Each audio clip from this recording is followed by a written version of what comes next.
Welcome to Packaged Opinions. We're back again. My name is Garrett King. Ashley Ornelas. And we are here with episode 10. Ashley, we are in double digits. This is very gratifying. This is amazing. I know. We are halfway to our initial year one goal of we got to get 20 episodes in the can. Yeah, we made it. I know. So Did you think we would make it? yeah, I had no doubt. We are moving at a slower pace than I thought we would, but that's more my fault than yours. No, but I'm really enjoying this and I'm excited to keep going, and I feel like the show keeps getting better and better. So, yeah, what's going on with you? You're back in Colorado. You had a few weeks out of town, but now you're settled in. Yeah, back in Colorado. I was in Nashville last week. That was fun. I guess it was CMAs. It was crazy over there. Now I'm here. I'm kind of chilling until the holiday, which is nice. You were out of town. You were in LA, I think. Yeah, right quick. I got a chance to see Los Angeles, which I quite like. Weather was lovely. The people are good. What I see on the news about LA. Yeah, well, let's talk about that. Dude, it to me is the sheer quality of Mexican food you can get from a tent in a grocery store parking lot. So good. Top notch. It's crazy. It's so cool. Yeah. Yeah. I went to a place in a pavilion's parking lot called Tacos Quetzal something, and it was delightful. And imagine a low fidelity Chipotle kind of style thing where you walk up to the, folding table with the grill on it or with the grill next to it, and they're grilling, putting chorizo on the flat panel, chicken, carne asada, maybe carnitas, if I remember correctly. And that's all heating. You tell them what you want, what starches, tortilla, or in a taco, in a torta, what have you. And they'll make them for you. And then everything else, the assembly line, you do whatever you want. Cilantro and onions, limes, radishes, various salsas. I mean, they had some face melters in there, real hot. But the best part was, I'll show you a picture. The easiest eating surface is either sitting on the tailgate of your car or setting your food on a giant electrical transformer that's at about hip height. That's very big, like a large kitchen table. So no lie, I had dinner at 10 o'clock the other night, just eating off an electrical transformer for a pavilion's. Okay. All right. So, but one of the best meals I'm sure you had. Yeah, it was hell yeah, it was good. And look, I just admire the ingenuity.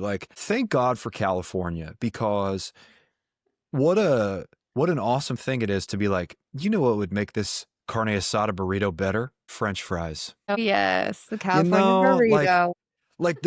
I just admire that. I think that's one of America's greatest strengths is weird food ingenuity. Some of it's bad. I saw a promotional milk for the new Fantastic Four movie that's a blue raspberry flavored milk with Pedro Pascal as Mr. Fantastic on the front of it. Okay. And I thought, gross, but yeah. I'm glad we're doing that. We're still just as dangerous as we ever were. So America at heart. Yeah. I don't know. I'm trying to think. I was in my local Safeway earlier today. I saw some wacky ass flavors of Doritos. Which one of these grosses you out more? Right next to each other on the shelf. Ketchup Doritos, mustard Doritos. Gross. Double gross. I actually like ketchup potato chips. I don't know about Doritos though. I thought that was weird too. I will say Lay's did a limited edition Valentina hot sauce and lime that I bought a bag of. Choice. I mean, go to your local Safeway. You got Safeway there? Yes. Yeah. Have a look at that. That's a really good hot sauce choice too. Yeah, it's a good combo. So so that's what's up with California. What's up with burritos? What's up with raspberry milk? And what's up with Lay's Do Us a Flavor Year 10 or whatever it is. Love it. All right. So for business today, what have you got to cover? Yeah, I have two quick topics. One is Walmart's new fulfillment test, and the other is Unilever's latest acquisition. Very cool. I haven't heard about this Unilever acquisition, but I'm keen to see where you go with this one.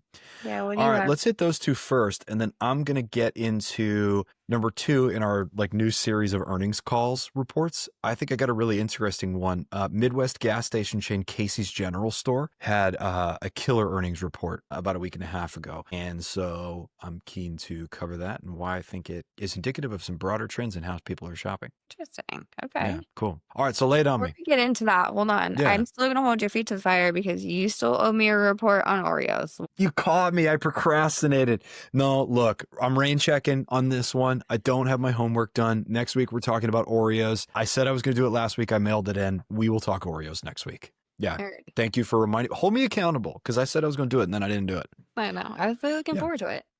Me I too. also ate Oreos this weekend. I think whenever you and I talk about food, I have to purchase it within the next week. It's just in my head. So Oreos, Subconscious. yes, yeah. So I had to do it. Maybe Valentina and lime lays are in your future next. So I have a weird concoction that I like to eat. I'll just share it with you. Um, it is Doritos nacho cheese, Crystal's hot sauce, and lemon. So good. I bet it's good. It's Like, very good. You should I give it bet a that try. tastes really good. Yeah. Yeah. But you have to like inhale it, otherwise the lemon makes it soggy. So like it's got it. You guys got it. Yeah, Yeah. it's so good. Yeah. Okay. All right. I'll Weird try that. concoction. There you go. Yeah. Ashley's Cool. concoctions. Okay, so Walmart. What's Walmart up to? Walmart recently announced this week, I believe this week or last week, that they are doing a new test on fulfillment centers, and they are starting to test dark stores. You're familiar with dark stores, yes? Yeah, that business, especially in that intermediary kind of space like DoorDash and GoPuff, has become a part of their strategy. So I have a little experience with it. Okay. So essentially, what they're doing is they are taking stores that are underperforming, specifically in your favorite city, which is Dallas, and they are closing them off to the public and turning them into fulfillment centers. So I think it's really smart of them. I think it allows them to achieve a number of things. One, they can deliver faster, so go head to head with Amazon, reduce the costs involved in shipping product and getting it to you, improve efficiency, maximize underused real estate, and then obviously, like I mentioned, compete head to head with Amazon. So something I didn't know about Walmart recently, which is Q1 of this year is their first profitable e-commerce quarter. Did you know that? Didn't know that, but for a retailer that's made such sizable investments in building a big digital business, guess maybe it makes sense. Yeah, I think it sounded to me like they've been putting a lot of emphasis on cutting costs. So this is part of that. But they've been putting a lot of emphasis in cutting costs and improving delivery. They also have stated that they believe that 95% of all e-commerce transactions will be delivered within 3 hours in the next year, which I think is a pretty bold claim. I mean, Amazon has promised people that they can deliver product in 24 to 48 hours. So this is just Walmart's way of stepping in and trying to do that and deliver on the promise that Amazon has and maybe even do it faster and do it better. So I also learned, fun fact, that last mile expenses account for over 50% of e-commerce fulfillment costs, which I just thought was a really large number. Its delivery is so costly, It's so costly. Yeah. So I don't know. I was thinking through it, and I was thinking, is having a warehouse or having a space more cost efficient than delivery? And in all places, it completely checks out. You have more control. You have more efficiencies. A lot of times, you already own the space or you're renting the space, so you have to use it. It's easier to do that than build a whole new warehouse. And when it comes to delivery, you manage the delivery. So you can do it all in-house if you wanted to, and or find people to contract out that's more affordable than the traditional route. So this is definitely one to watch. I'm curious if they expand it faster than they expect it to out of Dallas, but I think it's a smart move for them and will give them some competitive advantage for sure in the marketplace. This one's real interesting. I have a clarifying question for you. Yeah. Like for this, use one of these stores back in Texas. Yeah. Is there a plan to keep the assortment roughly similar, i.e. bread, milk, eggs, etc., the things you would normally expect in a Walmart? Or are they going to use it for longer tail stuff that normally would ship from an FC that's farther away? That. It'll be the Okay. latter. Yeah. That's really interesting. Mhm. Because sometimes you get super fast delivery on Walmart.com, but there's also a number of items that you'll see that says it'll get there in 3 days, you know? Right. Yeah. Hmm. So low cost, high transaction items, I think, will be what they focus on as well. Yeah. Okay. I think it's not going to be your everyday grocery items. It's going to be whatever they need to compete head to head with. Okay. Amazon. Got it. Yeah. Man, this is really interesting. It probably also saves you on labor as well. For sure. You know, you just need less people. You have more probably work delivery would be my guess. Interesting. Okay. Huh. So they've been growing quite a bit, and they're being Yeah. smart, and they're growing with cost in mind, which is definitely different than Amazon's strategy. So I think it's cool to see. It's so interesting to see how each of these retailers is approaching last mile differently. Obviously, Amazon does what we know. You got retailers out there that have basically outsourced the entire capability to an intermediary provider like an Instacart or a DoorDash that'll white label your delivery service. I think Target for a while there, and you'll know better than me, was really trying to ship as many of their orders from store as possible. Is that accurate? Yeah. Mm-hmm. Okay. And then this approach, which is we're going to turn stores into not stores and Stores in the ship from warehouses. there. Yeah. Which is this game is endlessly fascinating. What's your prediction? Is it going to work? I think it works. I think it works for them. Okay. I Cool. think it gets them closer to the markets. Like building a warehouse has to be in specific areas. This gets them even closer than that. Okay. Yeah. I think it works. Javelins, lawnmowers, mattresses, things like that. Exactly that. Javelin specifically. Okay. I remember one of the first, I saw a YouTube video once upon a time about what it was like inside the heavy, bulky Amazon FC in Massachusetts. And one of the products they covered was they do basically javelins for all of America. Like anyone that ordered a javelin on Amazon back in 2018, it would ship out of this one warehouse in Massachusetts. And I still think about that when I think about weird long tail items. Yeah. I wonder what the size of the business is. That's insane. Anyway, fun fact. Apparently DoorDash now has a partnership with Mattress Firm. So if you need a new mattress that quickly. What do we do? Like tie it to the top of the car? Yeah, dude. I don't know. But I thought that was super funny. Anyway. Oh my gosh, that's hilarious. Also kind of genius. I need a mattress bad and fast. Like, what happened? Okay. Anyway.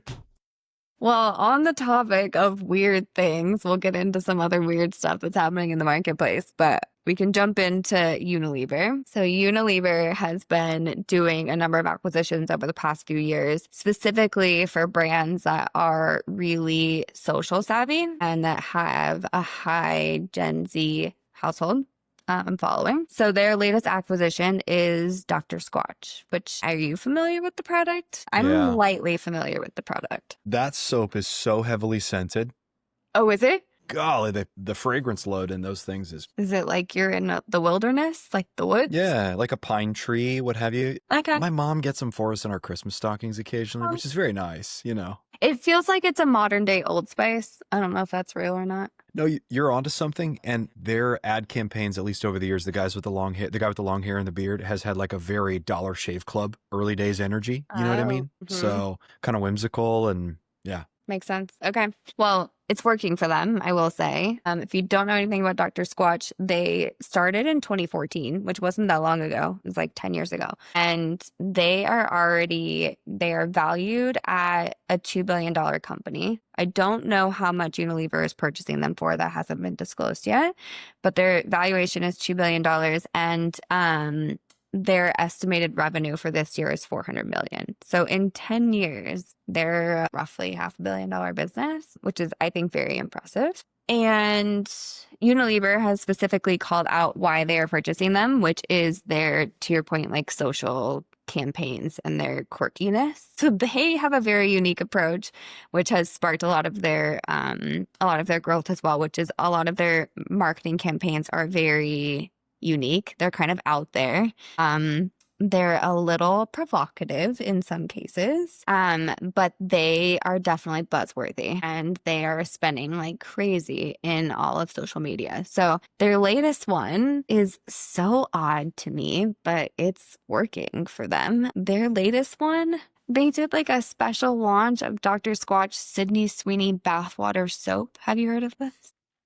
Yeah, I'm aware of this one. I have not bought it, but I am aware. Okay, well, they sat in a conference room somewhere and decided that people might want to purchase soap that mixed in her bathwater, I guess, which is the oddest thing. And they just thought it was funny. Like, they didn't think it was actually real. They thought it was funny. But then within the first week or so, they had 973,000 people enter a giveaway to receive free soap that had said bathwater in it. So it went rogue. It went crazy. And now you can purchase them for $8 a pop if you want to. But I think what's unique about this is like the idea came from in-house. The actual whole campaign came from within house. It was very little marketing investment. Even from a social perspective, very little marketing investment. And it just took off. So they're really known for these type of quirky, unique campaigns that kind of push the boundaries and cause a buzz. So that's what's really helped them propel their their growth. Thoughts on this Look, weird campaign? I think it's a couple of things. One, I think it's a good indicator of look how little you have to spend on advertising when you have a really good idea. Totally. Building something that naturally has organic relevance and people just want to watch it. Some of these brands that have built really healthy businesses, Midday Squares is another one, that Canadian candy company. You know, I love their marketing. Yeah. They just came into it without any of the tried and true approaches of legacy advertising. And they're just like, let's just make stuff people want to watch, you know? This thing is wild. It capitalizes on so many things about the culture now, many Yeah. of them weird, like super weird. But good for them, man. I think it's funny as heck. And to me, I think it shows creativity never goes out of style. And the ability to make content that moves well on the internet, man, that's pretty valuable. They just turned a soap brand from nothing into a $400 million annual revenue business in less than 10 years. It's pretty cool. There's a quote in here that says their campaigns are weird in the best way. And I think it's perfectly said, like weird in the best way, for sure. Hell yeah. Look at these brands that have parlayed a story into that. I mean, Dollar Shave Club, another perfect example. That ad was a massive early YouTube hit. And what did they get acquired for? $1 billion, 1.2, something like that by Unilever, I think, way back when. So yeah, man, story is everything. I think what's Cool. interesting about Unilever's approach, though, is their hyper focus on social. So in the press release, the CEO says that he plans to spend 50% of the company's media budget on social channels and will increase influencer marketing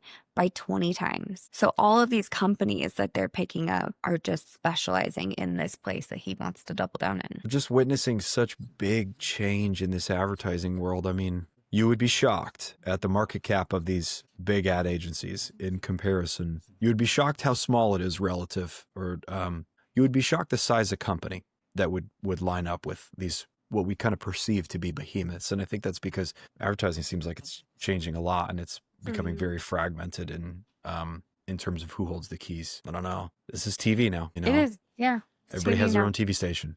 We literally have created our own little TV station with this right here. Does anyone want to come watch? No. Yeah. Yeah. So, no, this is wild. It is. It's wild. I think it just like it's very much on trend right now. I mean, Pepsi did Poppy, right? Poppy was specializing in all the same places. Now Unilever and this. Unilever also acquired K18 not too long ago for all the same reasons. There's something here, and we're gonna start seeing. We have started to see a lot of acquisitions in the last couple of years. Yeah. What do you think's next? What do you think gets snatched up next? In terms of acquisitions, I think somebody's going to probably buy Prime from Logan Paul, that sports drink. Okay. That's not me saying I think that's a good acquisition. I have no comment on that. I just think somebody will buy it. What else? Maybe it has been acquired. I don't know. I also could see his like Lunchables knockoff brand getting acquired by one of those companies like a Oscar Mayer or something like that. I can't remember. Feastables? Is that it? Yeah. Oh yeah, Feastables. Yeah. So I could see that. To me, I think that's probably your next area of we may see further acquisitions from legacy CPGs on brands that already have like a popular influencer tie-in. Like, what's her name? Unwell. She just the beverage. Yeah, right? I think that one's up next for sure. You know, give that a couple of years. But yeah, somebody will try to poach that. That'd be my first guess. Yeah. Yeah. I don't disagree. Mine would have been Unwell in a couple of years for sure. We'll see. And do these brands have long-term staying power? Like, we do not know. You know what I mean? I think right now it's kind of candy coated and glamorous to be a person that launches a brand. You know what I mean? But it's hard work, you know? So I think it's surprising that Dr. Squatch does so well. And I'm curious to see how they continue to do. I mean, I think a lot of it was they gained distribution in Walmart and Target, which drove a lot of brand awareness. Obviously, their campaigns are great. But I think what they're finding now is that they have to expand their audience outside of men because women spend, I think it's like 80% of the dollars in the CPG industry. And so they're looking for new ways to be creative, but speak to a completely different audience. And their specialty right now is men, but talking and creating campaigns for women is a different lane. So I'm curious to see how that goes for them. I have no idea how it's performed, but the first place my head goes to is I think the last couple of years, a big part of Old Spice's advertising strategy, which you mentioned these guys earlier, has been the guy whose wife is using his soap and his deodorant. Mm-hmm. You know what I mean? And he's always mad about it, or like, how dare you take my Old Spice, or whatever the phrase is. So maybe that's what they're thinking about too. I don't know. That's definitely right. Okay. Yeah, that's interesting. Let's see where that one goes. And next time you're in a store, have you smelled their soap? I have some here. It's very strong. Yeah, I guess maybe I haven't actually smelt it, but they give it out at every like grocery shop. So I feel like I have a whole stack Oh, whenever I go. okay. So you got a stack from trade shows. Cool. Okay. I have no idea why, but it sits there in my Hmm. guest bathroom, so I don't know. Do we know much about their direct to consumer business? It's quite large for them. Okay. That one But seems like I don't know enough to speak yeah. on it. Yeah. Maybe some sort of subscription, like variety packs or what have you. I don't know. Mhm. Try to lock people in. It's a That's thing that you should be needing to replenish on a regular basis. So, totally fair. yeah. Okay, cool. All right. All right. Well, what's the latest on the earnings over there? Yes. Okay. Let's talk about Casey's General Store. First, I have never been to one, but I've been meaning to go. Have you been to one? No, what is it? Where is it? Okay. So neither of us are Midwesterners, so this does not land for us, but Casey's is an institution for the Midwest. You and I know some people, Iowa, Minnesota, etc., that treat this as a beloved part of their childhood. So here's the story.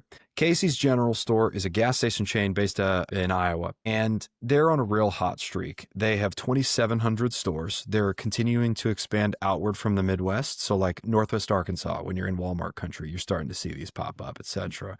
I actually think they may be starting to work their way into Texas. Anyway, they had an awesome Q4, which just ended. So let me hit a couple of vitals, and then I want to talk through like some business dynamics. First, earnings per share was up 12% year over year. They smashed what the Wall Street analyst consensus target of $1.94 per share was, with a $2.63 earnings per share. Revenue was plus 11% year over year for the quarter. They had a $3.93 billion target. They hit it with 3.99, so they came in above that. They continue to grow their footprint, whether by opening stores or acquiring stores. They ended up at about plus 270 stores versus a year ago, and they're right in that kind of 2,700 store range. So that drove a lot of their growth. They split up their sales numbers into inside sales and then outside sales, which is basically just gasoline. Inside sales was plus 12%. Fuel gallons was plus 18%, but it's not all new store growth. That's a lot of it. It's just not all of it. Same store sales, if you factor all the new doors out, were plus 1.7%, and fuel gallons were plus 0.1%. So right about flat. In addition, they're maintaining where their profit needs to be.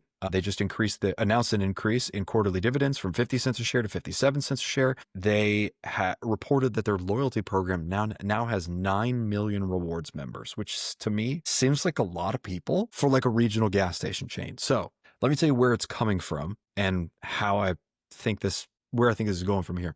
A lot of the growth has come from food, bakery, hot and cold prepared foods, dispensed beverages, and I think something we've talked about in the past, non-alcoholic beverages. And fun fact for you, Casey's is the 5th largest pizza retailer in America. What?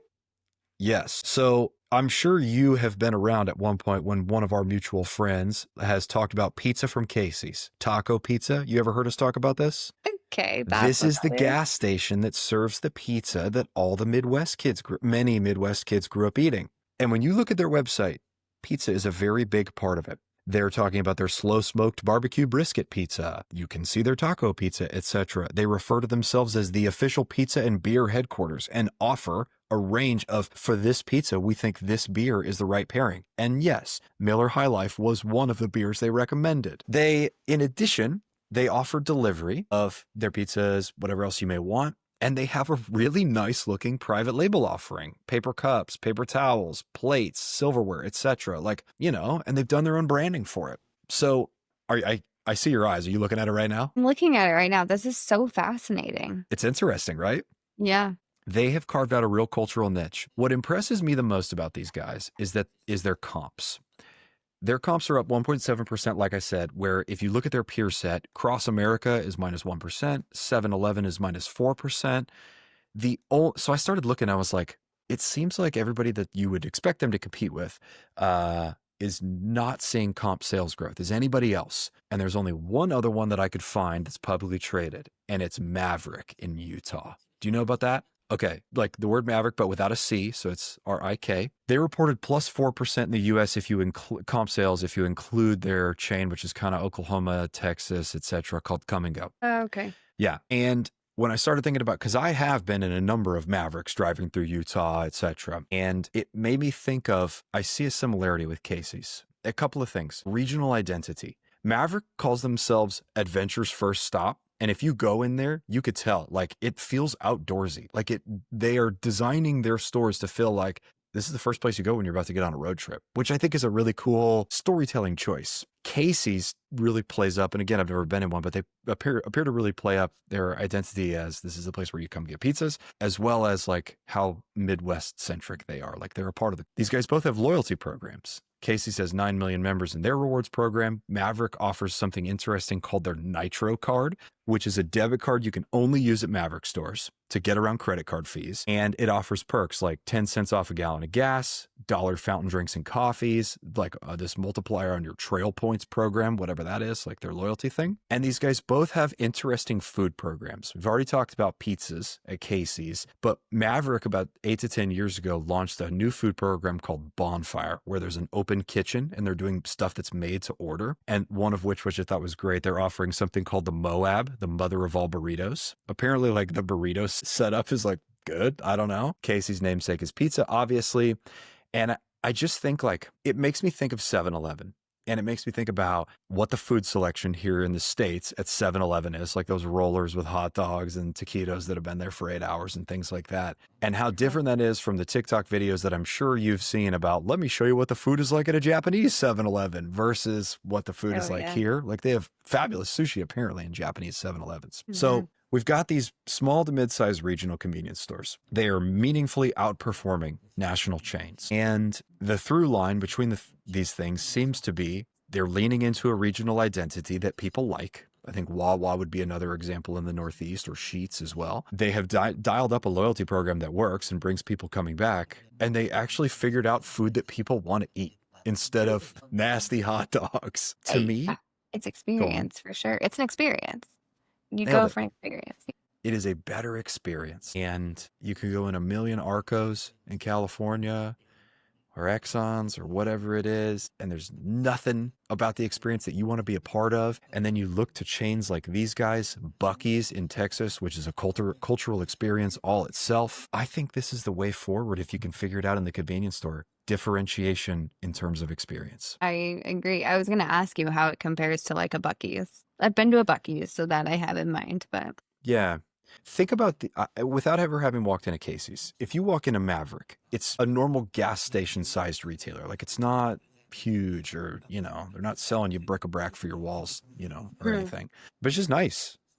It's just really nice. It feels probably the same level of cleanliness. They have an identity they're trying to lean into, but similar to a Buc-ee's, but I think those are the only things. I love that the theme for Mavericks for their food is like camping style and they're very outdoorsy. That's fun. I know. Like everything about it looks outdoorsy. Like, and the type of person that wants to prioritize shopping there. Lifted Ford Raptors. You know what I mean? Like people go on right? I see it. Maybe it's indicative. I'm probably drawing too many conclusions, but you've said a couple of times, I know this is one of your big things, how important the experience is for physical retail. And I just like this example because you have in as unsexy of a retail channel as gas stations. We have really good examples of people driving disproportionate growth by trying to do something interesting. I mean, it's not a hard thing to do, right? Like if you want to win, food and cleanliness, that's literally all that you have to do.